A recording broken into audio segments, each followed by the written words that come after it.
کہ میت کی طرف سے یا کسی بیمار شخص کی طرف سے کوئی دوسرا روزے رکھ سکتا ہے؟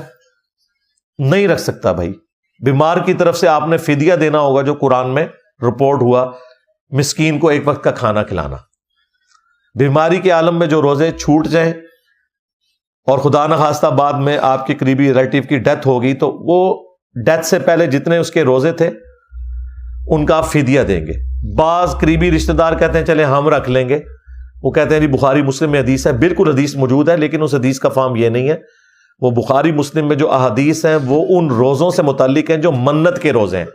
وہ نبی الاسلام نے فرمایا کہ اگر کسی کے ذمے منت کے روزے ہیں نا تو اس کا قریبی رشتہ دار ان روزوں کو رکھے تاکہ وہ منت پوری کرے.